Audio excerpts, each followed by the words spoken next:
Hey guys, welcome to my newest video for today. Today's video is going to be the latest in my film review series. It's been a couple of weeks since I last did a video and I'm kind of in the mood to do some filming, so I'll probably do a few videos and then I'll upload them over the next week or so. But this one is going to, as I said, going to be part of my what I've watched, and this is going to just catch up on all the general films that I've seen.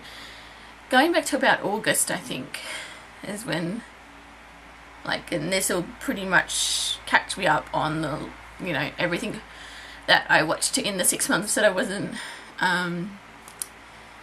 filming, and also, this is just the movies. As I said, I will be doing a TV show, what I've watched, but that'll be, I don't know when that'll happen, but yeah, so I'm just gonna get started. So, first is the Les Mis 25th anniversary.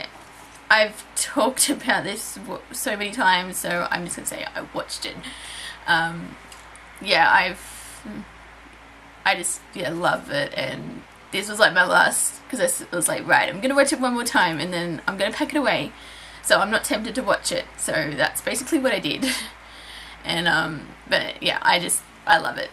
I can never tire of it. So, and then I watched Robin Hood, the Disney film from 1973. I'd never actually seen it, and it surprised me how much I actually enjoyed it. I thought it was quite a cute film. I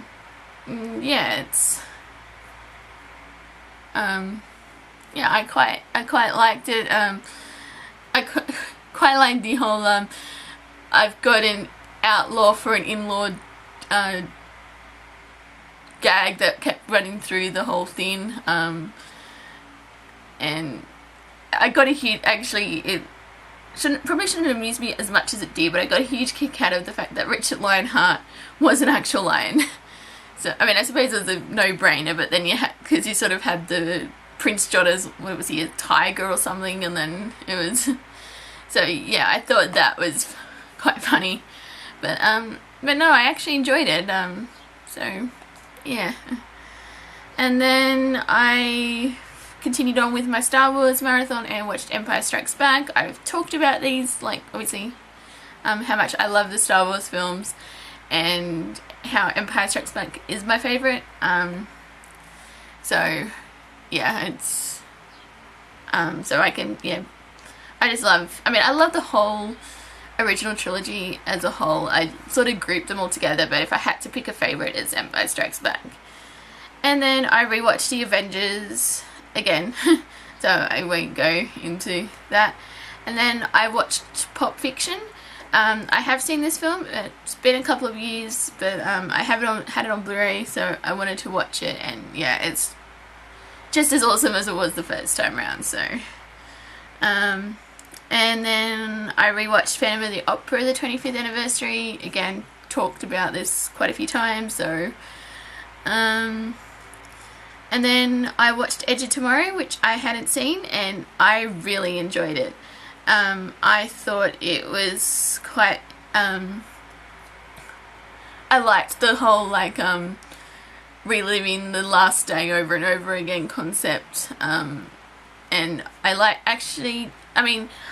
Tom Cruise as an actor. I sort of differentiate, separate all these, the stuff that goes on in his personal life, but as an actor I like him, and, I know I haven't seen a movie that I didn't like him in, and I thought he was really good in Edge of Tomorrow, and I actually thought he worked really well with Emily Blunt, who I liked in this as well. So, but yeah, it was a good, I guess, sci-fi action war type film, I guess you'd call it. So, yeah, and then I finished off my Star Wars marathon with Return of the Jedi. So now I'm basically not going to, I'll be doing, I do a Star Wars rewatch every year, but I'm going to time my rewatch for when episode 7 comes out, which is not till December, so that's going to be a bit of a wait, but I sort of want to do it and then so that I can basically finish that, and then I can see episode 7, which I so cannot wait for. It's essentially a tie between episode 7 and Avengers Age of Ultron in regards to which film I'm most anticipated for next year. So I really have to work on a list of my top 10 most anticipated films, but yeah, no, I'm really looking forward to episode 7. So yeah, so I finished my Star Wars marathon for the year. So, and then I rewatched the Da Vinci Code. This time I watched the extended version, and I think that was I liked the theatrical cut, the version that I first saw, but I think the extended version definitely added more to the film. Like, it's obviously extended, so it expanded on some of the scenes in the film, and I think it added in the dialogue and that. I think it probably helped make you understand the film more. But I liked the Da Vinci Code. I know a lot of people didn't like it, but I liked it.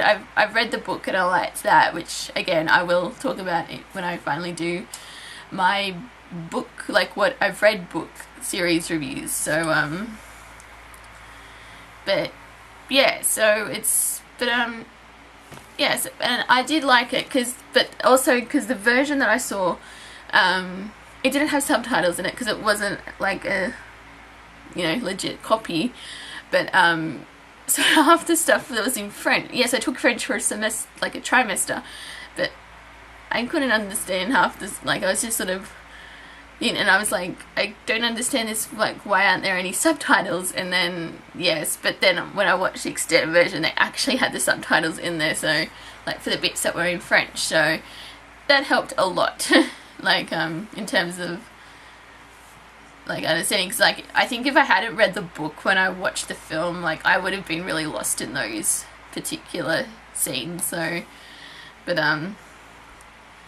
yeah, no, I watched or rewatched the Da Vinci Code with the extended version, and then again I watched Les Mis, the 2012 film. And again, kind of similar deal with the 25th. I watched it and then I was like, right, packing you away, so I'm not tempted to watch you. Given that I was pretty much close, I think I at that stage only had 6 weeks before I had to move out. It didn't hurt, start packing away stuff early. So yeah, I pretty much watched it, and then I was like, right, you're going away, so so I can actually watch other things. And because it's one of those. For me, it's what are the default films you pick up and watch, and even though you've got a stack of other unwatched stuff, you still want to go to that one. But yeah, so that's what I did. And then I watched Despicable Me 2, because I've seen obviously both Despicable Me films. I saw Despicable Me 2 in the cinema last year.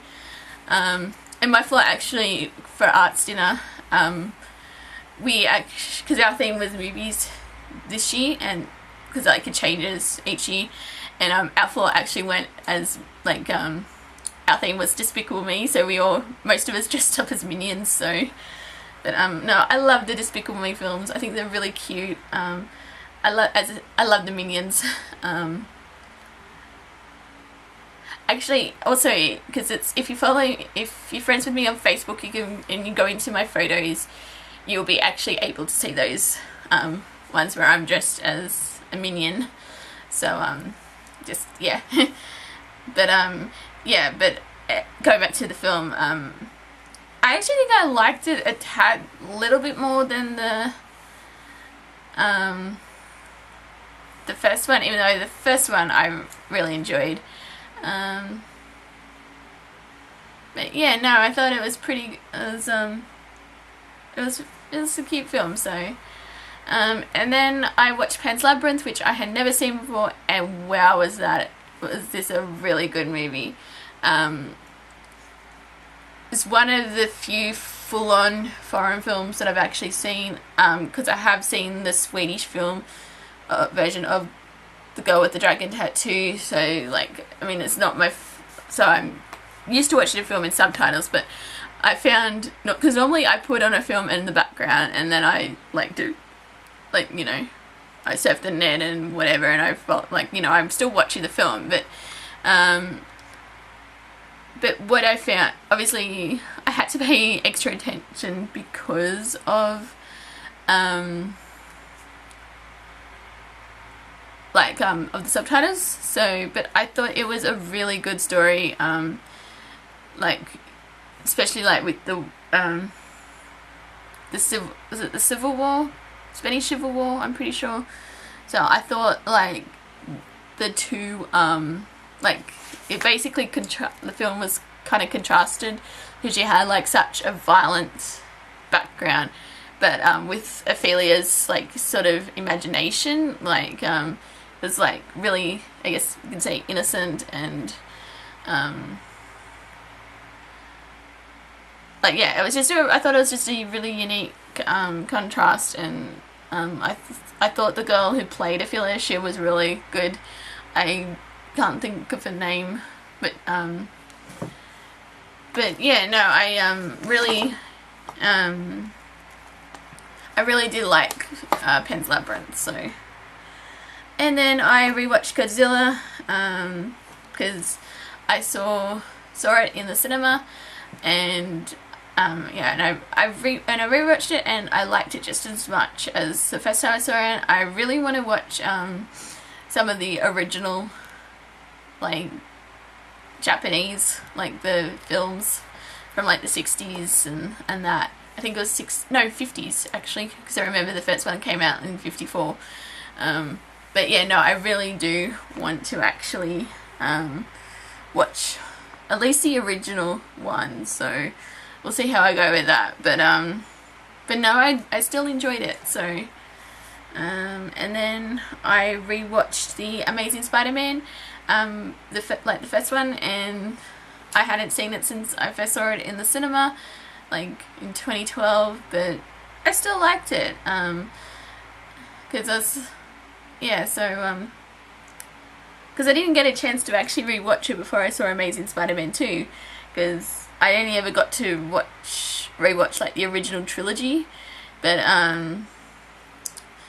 like with Tobey Maguire as Spider-Man. But no, it was actually quite good to go back to like and watch the first Amazing Spider-Man film, because yeah, I did like it, because that was, yeah. So, and then I watched A Beautiful Mind, which I had never seen before, and wow, it pretty much agree with what everyone says about this film, like how great this film really is. And yeah, Russell Crowe's performance in this was just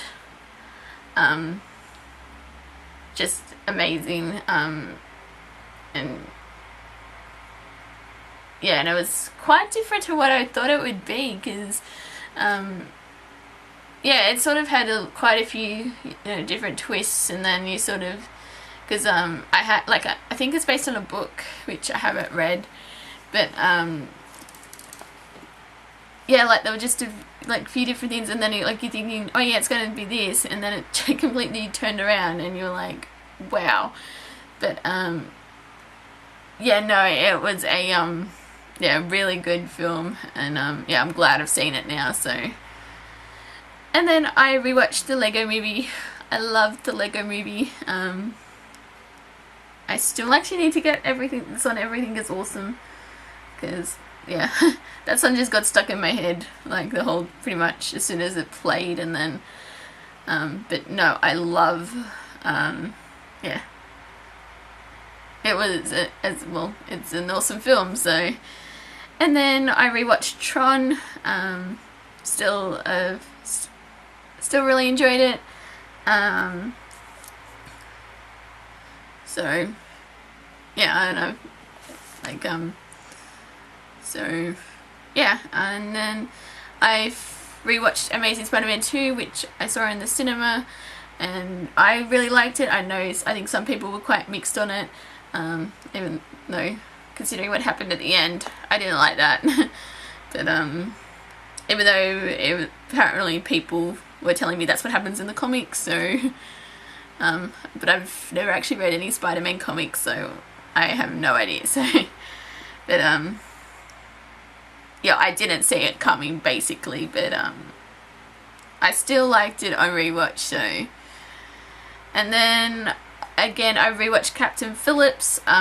Still a really great film, really tense. Tom Hanks, he just does a superb job in this film, and I like that it doesn't have that many, like it's quite a minimal cast, and for the most part of the film it's like Tom Hanks and the Somali pirates in their little escape boat, so it's like really claustrophobic, and it's and then like obviously you've got the rescue mission in progress, and I think it's like the last hour is just like really tense and really well done. So but yeah, no, I quite liked Captain Phillips. So and then I sort of went through a period where I was watching films in like the alphabetical order, like from what I hadn't seen,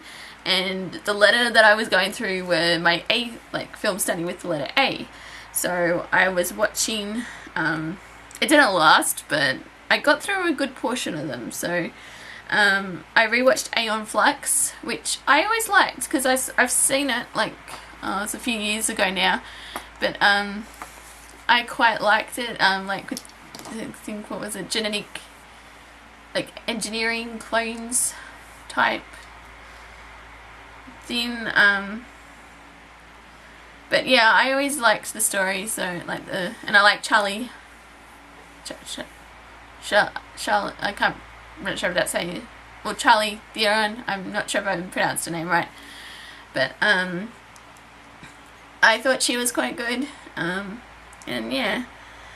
So, and then I rewatched Aladdin, classic. It's still saddens me about Robin Williams because he, I think, really brings to life this film as the genie, and because it had been quite a few years since I'd seen Aladdin, and yeah, it was just like a blast from the past just watching it, and yeah, I just had a lot of fun with the film, and yeah, it's so. And then I watched Alice in Wonderland from 1951, the Disney animated film. To be honest, I'm not sure if I'd ever seen it before. Like, I'd probably seen bits and pieces, but I was watching it and none of it seemed familiar, so I'm going to class that as a first time viewing for me. Because, yeah, I was watching this and I'm like, have I actually seen this film? And, yeah. So, I mean, I've seen, like, obviously, I've seen Tim Burton's Alice in Wonderland, but I've never actually seen the the original Disney classic film. And then I watched Almost Famous, which I had never seen before, and I thought was really good. I thought Kate Hudson, she was really good in this. And yeah, I sort of liked the era, like, obviously you had the whole, like with the 70s, was it 70s? Like, yeah, 70s, I'm pretty sure. And, yeah, it was actually, because I, as I said, I'd never seen it before. And, so I wasn't too sure what to expect, but, no, I quite liked it, so, and, yeah. And, I liked, yeah, the music, and I thought, yeah, it was an interesting story, I thought, so. And then I watched Amadeus. I've seen like the first 20 minutes of this film, so, but I'd never seen it all the way through, and it's like a 3-hour film. But I was watching it because it's like the story of Mozart and his supposed rivalry with another court composer, like in the royal family, which I think was largely fabricated for this film, because I was reading up on it, and because apparently their paths did cross, but they were actually quite amicable, I think that was the word, like maybe not friendly, but they got on, like it wasn't as big a rivalry, and they changed like some things in the film, I guess, for traumatic effects, but I thought it was really well done. And yeah, so I'm glad I finally saw it all the way through now. Because this won the 1984 Best Picture, which I'm not sure what else was nominated that year, so I don't think I've seen all the films that were nominated, but no, I liked, but for me, you know, it was another Academy Award Best Picture that I've seen, so. And then speaking of Best Pictures, I watched American Beauty, and again, hadn't seen it before, but no, I thought it was really good. Thought Kevin Spacey was really good in this, and yeah, it was quite the ending I wasn't expecting, so that was quite different, but I mean, I know it sort of alludes to it at the start, but yeah, didn't think it would actually happen, but no, I thought it was really like really good, and yeah, just sort of like the whole, like, they seem like a typical family, but then it's like they've got what's happening I guess behind closed doors, so I guess that's the best way. That's probably not the best way to describe it, but no, I did like it, so it was good. And then I watched American Gangster, which I had never seen. Again, really liked it. I liked Russell Crowe and Denzel Washington in this, so I thought they played off each other really well, and yeah, so. And I also watched The Grand Budapest Hotel, which was the first time viewing, and I actually liked it. I'd never actually seen any of Wes Anderson's films before. Like, I haven't even seen Moonrise Kingdom, which I know I should get on to as soon as I can, but I liked it. It had a really unique style of humour. Like, it wasn't an outright comedy. I guess it was more subtle. But I liked it. Well, apart from when he threw the cat out the window, I don't like seeing cruelty to animals, and I did not find that scene funny at all. Because I sort of watched it, and then I was like, you threw the cat out the window, and yeah, so that was the only scene I didn't like. But other than that, I thought it was pretty good, so. And then I watched the Muppet movie, the original, just a classic. I love the Muppets, and yeah, and I always enjoyed the first one, so I kind of like all the also like all the guest stars and that appeared in that, like, cameos, because a lot of them, like, had been on the Muppet Show, so when I was finishing that up and then I watched this, I was like, oh, he was on the Muppet Show, so but no, I always enjoyed the Muppet movie, so. And then I rewatched Curse of the Black Pearl. It's been quite a few years since I've seen it, because I was going to wait until the fifth one comes out to do a rewatch, and then I was like, that just kept getting pushed back, and now it's like 2017, and I'm like, I'm not waiting till 2017 to rewatch the pirate films, so but yeah, no, I love Curse of the Black Pearl. I think it's still my favourite out of, like, all of them, but yeah, I just love it. I love Johnny Depp in this film. Him, and yeah, it was like because I think, yeah, so he, like, you know, with him and Orlando Bloom, it was just a lot of fun, and actually it's one of my favourite cinema going experiences as well, because my entire Year 10 class went to see this as a film, like, to see the film as a whole, like, year group, and because we were in Canberra for one of our, like, school excursion, and yeah, they took us to the cinema, and it was really fun, because it's like you had a bunch of people just going like, oh, like, in all the romantic moments, and it's quite funny actually with that, but but no, I've always enjoyed Curse of the Black Pearl. So, and then I rewatched Jack the Giant Slayer, which I hadn't seen since I saw it in the cinema, but I always enjoyed it. I know it's not like the best film ever, but I thought it was a fun retelling of, you know, Jack and the Beanstalk, and I quite like Ewan McGregor in this one. His role was, I quite liked him in this.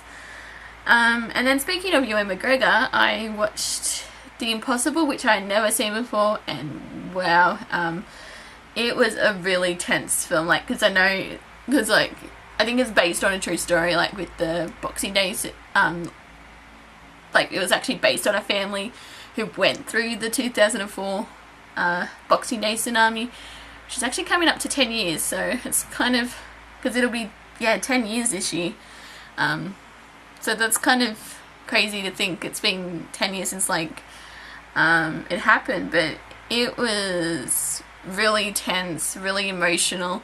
Naomi Watts in particular, she gave it her all, I think, in this film. She was really good. The three kids, they were also really good. But yeah, no, it was a really good film. So, and then I rewatched Total Recall, the 2012 remake, which I liked, and that was actually, I think it was also my first experience with Total Recall, because I don't think I'd seen, if my memory serves, I saw this first and then I watched the Arnie version, like the original, but I liked it because it wasn't, from what, now that I've seen the two films, is not a direct, like, rip-off, I guess you can say.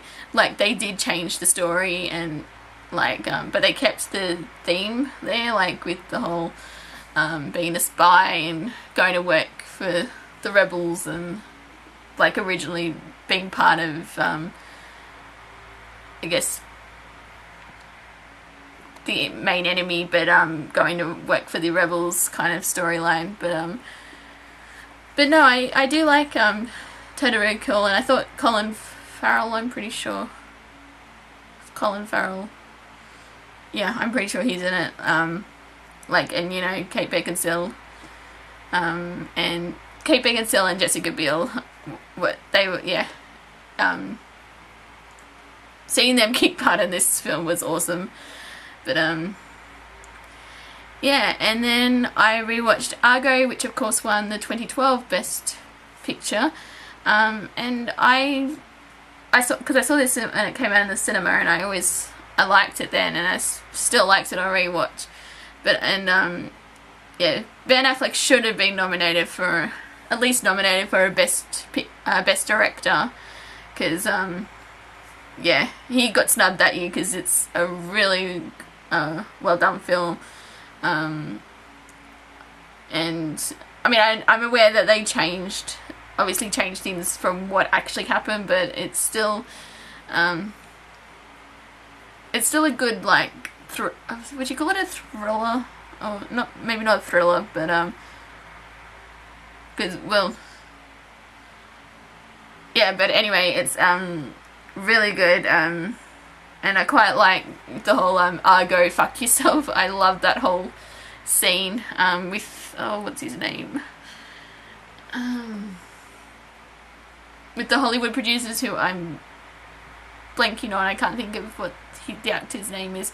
But no, I really do like this film. So, and then I watched Clueless. I'm pretty sure I've seen most of this film, because I remember it being on, like, like, they put the video on like a bus ride back from one of my school trips, and I think I was half paying attention to the film, and like, because I remember most of it, but no, I quite yeah, it's actually surprised me how much I do like this film, because it's not my typical type of film, but I thought, you know, Alicia Silverstone, she does a really good job in this. I also like Brittany Murphy, she was good in this, but yeah, it was quite, I mean, it's a very 90s film, like, you can totally get that, but but no, I actually did like this, because it's a retelling of, was it Emma? Is that the film that it retold? But like, which I haven't actually read, but no, yeah, I did like Clueless, so, and then I watched Salt, which I'd never seen before, and it was quite, I liked it, but it was really different to what I thought it was going to be about. So, yeah, it kind of surprised me with all the different twists and turns, and I quite liked Angelina Jolie in this, so, yeah, and I know they left it open for a sequel, like, as you tell by the end, but as far as I've heard that they are doing a sequel, but they don't think she's coming back, which would be a real shame, because I would like to see her continue the role, even though it's been a few years since the last one came out, but yeah, no, I watched Salt and quite liked it, and then over the past, because I'm doing a rewatch of the Marvel Cinematic Universe with what's out, so, because in preparation for when I get Guardians of the Galaxy, so basically I rewatched Iron Man, Incredible Hulk, Iron Man 2, Thor, and Captain America. Now, I love Iron Man. It's an awesome film. Incredible Hulk, I found I actually liked better on a rewatch, because I've watched it like a couple of years ago, and I thought, yeah, it's okay.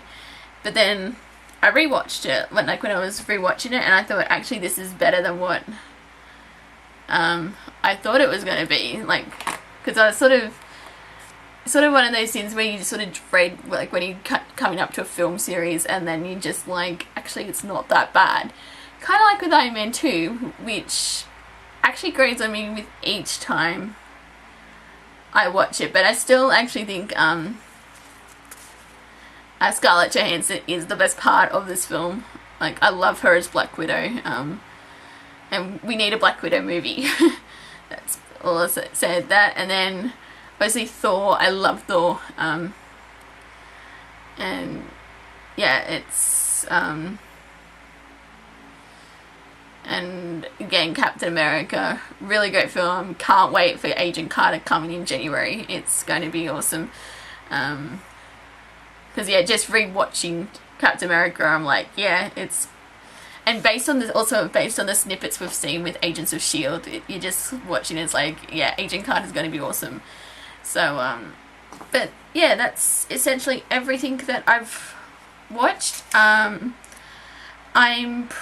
going to probably do, because I'm going to do a separate video for like cinema stuff I've seen at the cinema, and also, again, as I said, I will be doing a TV show, like what I've watched, and a book, like what I've read, because I want to start that up, like do a, because I want to really get back into reading, because I was doing really well, and then I just sort of stopped. But yeah, no, that's basically everything. I may also be doing a DVD update, because I don't know whether to leave it to the end of the year, like with all this like Christmas and sales and stuff, or because I've got quite a few stuff already, and that maybe I'm thinking maybe I'm better off doing it now, but I'll see what happens. But anyway, I'm gonna stop rambling. So thank you guys for watching, and until my next video, I will see you guys next time. Bye!